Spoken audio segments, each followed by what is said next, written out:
Hay fever is otherwise known as seasonal allergic rhinitis. Itis just means inflammation.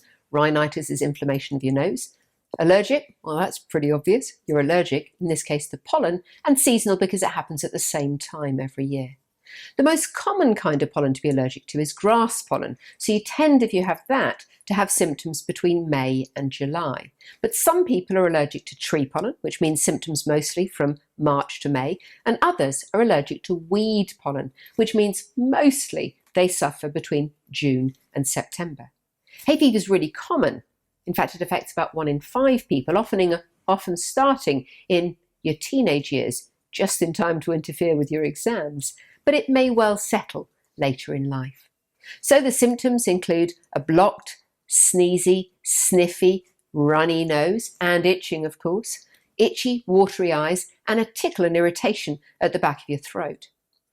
Hay fever is connected with another so-called atopic or allergic condition, asthma, as well as eczema, and severe hay fever can bring on wheezing and symptoms of asthma. So in terms of treatment, prevention is better than cure, so you need to take steps. If the pollen counts are high, you might want to avoid going into grassy areas. Get a pollen filter for your car. Wear wraparound sunglasses. Think of using a nasal balm underneath your nostrils to trap pollen.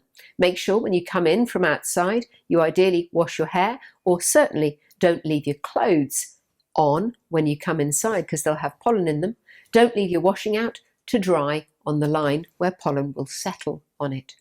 In terms of medication, well, tablets, antihistamines can settle all 3 sets of symptoms: eyes, nose, and mouth.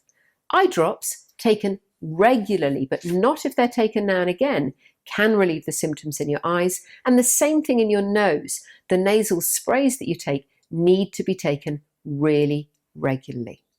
If you have very severe symptoms, then a treatment called immunotherapy, either with injections or with tablets under your tongue, can relieve symptoms longer term. But it's not a cure, and the evidence is that it can take up to 3 years to be really effective.